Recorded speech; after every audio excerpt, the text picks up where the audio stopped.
Hello friends, history में year. दोस्तों, आज हम बात करने वाले हैं ब्रेस्ट कैंसर के सिम्टम्स के बारे में। दोस्तों, कई महिलाओं को ये कैंसर होता है और जिनमें कई महिलाएं मर भी जाती है। दोस्तों, ये कैंसर इतना ज़्यादा खतरनाक है और आज के दिन औरतों में सबसे ज़्यादा कैंसर पाया जाता है, ब्रेस्ट कैंसर। तो दोस्तों, हम उसके लक्षणों के बारे में डिस्कस करने वाले हैं, तो वीडियो को पूरा देखें। और जो भी कोई औरत ये वीडियो देख रही है तो मैं आपको विनती करता हूँ कि इस वीडियो को आप पूरा देखें, ये आपकी अच्छाई और भलाई के लिए ही है। Let's start the video. Breast cancer के निदान से पहले आपको ब्रेस्ट कैंसर के लक्षण पता होने चाहिए कि कौन कौन से लक्षण होते हैं। अपने स्तन स्वास्थ्य के बारे में सक्रिय होने और बीमारियों के शुरुआती लक्षण और संभावित लक्षण जानने द्वारा आप एक जीवन बचा सकते हैं, आप एक लाइफ को बचा सकते हैं। सबसे आम लक्षणों में से एक गांठ और स्तन पर दाने और दर्द होते हैं। तो दोस्तों, इसी तरह के कुछ और भी लक्षण हैं जिनके बारे में आज आपको बताना चाहूँगा। पहला, स्तन की गांठ। स्तन कैंसर के आम लक्षणों में से एक इसके उर्वरकों यानी ब्रेस्ट में गांठ या मोटा होना है। यह गांठ आमतौर पर दर्द रहित होती है और स्व परीक्षा के दौरान यह स्वास्थ्य देखभाल पेशेवर द्वारा महसूस की जा सकती है। यह काफ़ी आम ब्रेस्ट कैंसर का लक्षण है। ब्रेस्ट के आकार में परिवर्तन। ब्रेस्ट कैंसर के कारण ब्रेस्ट के आकार में परिवर्तन हो सकता है। आप दोनों के बीच सूजन, सिकुड़न या विषमता दिखाई दे सकती है। यह बदलाव धीरे धीरे या अचानक हो सकते हैं। तीसरा, निपल निर्वहन। असामान्य निपल डिस्चार्ज जो स्तनपान या गर्भावस्था से जुड़ी हुई नहीं है, ब्रेस्ट कैंसर का संकेत हो सकता है। निर्वहन खूनी, स्पष्ट या एक अलग रंग का हो सकता है। यदि आप इस तरह के किसी भी निर्वहन को देखते हैं तो चिकित्सकीय ध्यान अवश्य जरूरी है। चौथा, निपल परिवर्तन। इस कैंसर में निपल के स्वरूप में परिवर्तन हो सकता है। इन परिवर्तनों में निपल उल्टा शामिल हो सकता है, जहां निपल अंदर की ओर मुड़ता है, या निपल के चारों ओर पपड़ीदार या सूजी हुई त्वचा का विकास होता है। पांचवा, स्तन या निपल में दर्द। जबकि स्तन कैंसर आमतौर पर दर्द से जुड़ा हुआ नहीं है, कुछ व्यक्तियों को निपल में असुविधा या कोमलता का अनुभव हो सकता है। यह दर्द लगातार या रुक रुक कर हो सकता है और स्थानीय या फैला हुआ भी हो सकता है। छठा, त्वचा परिवर्तन। त्वचा में दिखाई देने वाली परिवर्तन का कारण बन सकता है।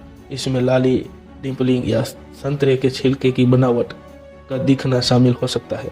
यह परिवर्तन त्वचा में कैंसर यानी स्किन कैंसर की कोशिकाओं को घुसपैठ के कारण होती है। छाती के कैंसर के लक्षण में से ये एक लक्षण है जिससे आप घर पर भी देख सकते हैं। सातवां, सूजी हुई लसिका ग्रंथियां। लिम्फ नोड्स छोटे सेम के आकार की संरचनाएं हैं जो संक्रमण से लड़ने में मदद करती है। कैंसर के कुछ मामलों में कैंसर कोशिकाएं पास के लिम्फ नोड्स में फैल सकती है, जिससे उनमें सूजन आ सकती है। सूजन लिम्फ नोड्स बगल में या हंसली के ऊपर महसूस किया जा सकता है। आठवां, ब्रेस्ट या निपल अल्सरेशन। स्तन कैंसर के उन्नत चरणों में प्रभावित क्षेत्र की त्वचा में अल्सर विकसित हो सकते हैं। ये खुले घाव है जो ठीक नहीं होते और द्रव या रक्त निकल सकते हैं उसमें से। अल्सरेशन एक संकेत है कि ब्रेस्ट कैंसर एक उन्नत चरण में पहुंच गया है। नौवां, स्तन संवेदना में परिवर्तन। स्तन कैंसर से स्तन या निपल कैसा महसूस होता है, इसमें परिवर्तन हो सकता है।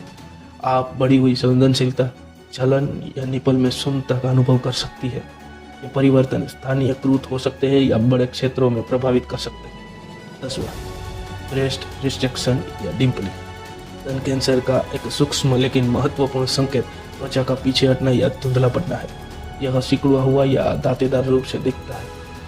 यह सब होता है जब कैंसर कोशिकाएं इसके ऊतकों को अंदर की ओर खींचती है, यानी ब्रेस्ट को अंदर की ओर खींचती है। हालांकि इसमें से कुछ अन्य बीमारियों या समस्याओं को कम गंभीर है के लिए आम हो सकती है। हालांकि यदि आपके ऊपर ब्रेस्ट कैंसर के लक्षण है तो आपको उचित और समय पर निदान और उपचार के लिए जल्द से जल्द डॉक्टर से मिलने की और उनकी सलाह लेने की जरूरत पड़नी चाहिए और आपको उसमें ध्यान देना चाहिए। What is the reasons behind the breast cancer? स्तन कैंसर के सटीक कारणों को पूरी तरह से समझा नहीं जा सकता है, लेकिन कई जोखिमी कारकों की पहचान की गई है जो किसी भी व्यक्ति में इस बीमारी के विकसित होने की संभावना को बढ़ा सकते हैं। यहाँ स्तन कैंसर से जुड़े कुछ ज्ञात कारणों और जोखिम कारक है। पहला, उम्र के साथ ब्रेस्ट कैंसर का खतरा बढ़ता जाता है। इसके अधिकांश मामले में 50 वर्ष से अधिक उम्र की महिलाओं में होते हैं। हालांकि यह युवा महिलाओं में और दुर्लभ मामलों में पुरुषों को भी प्रभाव कर सकता है। दूसरा, लिंग। पुरुषों की तुलना में महिलाओं में स्तन कैंसर का अधिक आम है, यानी ज्यादा होता है। हालांकि पुरुष स्तन कैंसर विकसित कर सकते हैं, यह मामलों में लगभग 100 गुना अधिक प्रचलित है। तीसरा, पारिवारिक इतिहास और आनुवंशिक कारक। इसका पारिवारिक इतिहास इस बीमारी के बीच होने की विकसित जोखिम को बढ़ा सकता है। कुछ जीन म्यूटेशन जैसे BRCA1 और BRCA2 स्तन और डिम्प ग्रंथि के कैंसर के उच्च जोखिम से जुड़े हुए हैं। फोर्थ, स्तन कैंसर का व्यक्तिगत इतिहास। एक स्तन में होने से दूसरे स्तन में इसके विकसित होने या पुनरावर्तित होने का खतरा बढ़ता जाता है। यानी अगर आपको एक ब्रेस्ट में हो चुका है तो दूसरे ब्रेस्ट में भी आ सकता है। 5वां, हार्मोनल कारक। कुछ हार्मोनल कारक स्तन कैंसर के जोखिम को प्रभावित कर सकते हैं। इनमें मासिक धर्म की शुरुआत यानी पीरियड्स की शुरुआत 12 साल की उम्र से पहले, रजोनिवृत्ति की देर से शुरुआत यानी 55 साल की उम्र के बाद, और अधिक उम्र में पहला बच्चा होना या कभी बच्चे नहीं होना शामिल हो सकता है। 6, हार्मोन यानी hormones replacement therapy HRT। Hormone replacement therapy का लंबे समय तक उपयोग, विशेष रूप से एस्ट्रोजन और प्रोजेस्टेरोन थेरेपी का संयोजन, स्तन कैंसर के जोखिम को थोड़ा ज़्यादा बढ़ा सकता है। 7वां, घने स्तन वाली महिलाओं में कैंसर होने का खतरा अधिक होता है। मेमोग्राम पर ट्यूमर का पता लगाने के लिए घने स्तन भी इसे और अधिक चुनौतीपूर्ण बना सकते हैं। Breast cancer treatment. स्तन कैंसर का उपचार कैंसर के चरण, ट्यूमर की विशेषताओं और व्यक्ति के समग्र स्वास्थ्य सहित कई कारकों के आधार पर भिन्न होता है। एक व्यापक उपचार योजना में विभिन्न दृष्टिकोणों का संयोजन शामिल हो सकता है। यहाँ स्तन कैंसर के लिए कुछ सामान्य उपचार विकल्प मैं आपको बताता हूँ। फर्स्ट, सर्जरी अक्सर कैंसर का प्राथमिक उपचार होती है। किसी भी मामले में ले जाइए आप। सर्जिकल विकल्पों में शामिल है लुम्पेक्टोमी। इस प्रक्रिया में ट्यूमर को हटाने और आसपास के स्वस्थ स्तन का एक छोटा सा हिस्सा शामिल होता है। टोमी, मास्टेक्टोमी में पूरा शल्य चिकित्सा को हटा दिया जाता है। स्थिति के आधार पर डबल मास्टेक्टोमी, दोनों स्तनों को हटाने की सिफारिश की जा सकती है।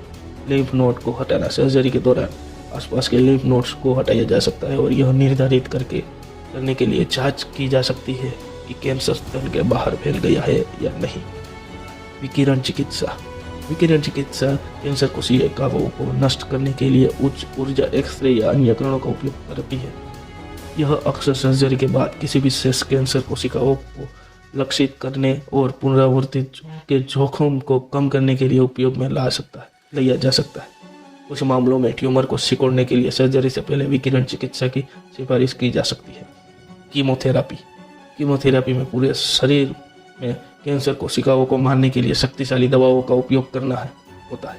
यह आमतौर पर अंतःशिरा रूप से प्रशासित किया जाता है और सर्जरी से पहले ट्यूमर को सिकोड़ने के लिए, सर्जरी के बाद शेष कैंसर कोशिकाओं को खत्म करने के लिए या रोग के उन्नत चरणों में लक्षणों को नियंत्रित करने और प्रबंधित करने के लिए दिया जा सकता है। हार्मोन थेरेपी का उपयोग तब किया जाता है जब स्तन कैंसर हार्मोन रिसेप्टर पॉजिटिव होता है। इसमें ऐसी दवाई शामिल है जो एस्ट्रोजन या प्रोजेस्टेरोन जैसे हार्मोन को अवरुद्ध या बाधित करती है, जो कुछ प्रकार के स्तन कैंसर कोशिकाओं के विकास को बढ़ावा देती है। लक्षित चिकित्सा दवाओं को विशेष रूप में कैंसर कोशिकाओं के लक्षित करने और बाधित करने के लिए डिजाइन किया गया है, जिनमें विशिष्ट आनुवंशिक परिवर्तन या विशेषताएं हैं। यह दवाओं का उपयोग उन उपचारों जैसे केमोथेरेपी या हार्मोन थेरेपी के संयोजन में किया जा सकता है। इम्यूनोथेरेपी कैंसर कोशिकाओं को पहचानने और नष्ट करने के लिए शरीर की प्रतिरक्षा प्रणाली का उपयोग करती है। यह अभी भी स्तन कैंसर के संदर्भ में अध्ययन किया जा रहा है और रोग के कुछ उप प्रकारों में इसका उपयोग अधिक आम है। उपचार के विकल्पों का चुनाव कैंसर की विशिष्ट विशेषताओं और व्यक्ति के समग्र स्वास्थ्य पर निर्भर करेगा। उपचार योजनाएं अक्सर व्यक्तिकृत होती है। इसमें सर्जन, ऑन्कोलॉजिस्ट, विकिरण ऑन्कोलॉजिस्ट और अन्य स्वास्थ्य पेशेवरों के सहयोग सहित एक बहुविषयक दृष्टिकोण शामिल हो सकता है। ब्रेस्ट कैंसर क्या है? स्टेज 1 स्तन कैंसर का मतलब है कि कैंसर छोटा सा है और केवल स्तन के निपल में है या स्तन के करीब लिम्फ नोड्स में पाया जा सकता है। यह शुरुआती स्टेज का ब्रेस्ट कैंसर है। कैंसर का चरण आपको बताता है कि यह कितना बड़ा है और यह कितनी दूर तक फैला चुका है। यह आपके डॉक्टर को आपके लिए सबसे अच्छा इलाज तय करने में मदद करता है। ओके, तो हम वीडियो को यहीं पे एंड करेंगे। अगर ये वीडियो आपको पसंद आया है तो आप लोगों को इस वीडियो को लाइक करना है, अपने ग्रुप में भेजना है ताकि और लोगों में जागृति फैले। और जब हिस्ट्री है तभी हम है और हम है तभी हिस्ट्री है। मिलते हैं ऐसे अगले मजेदार वीडियो में। Thank you for watching.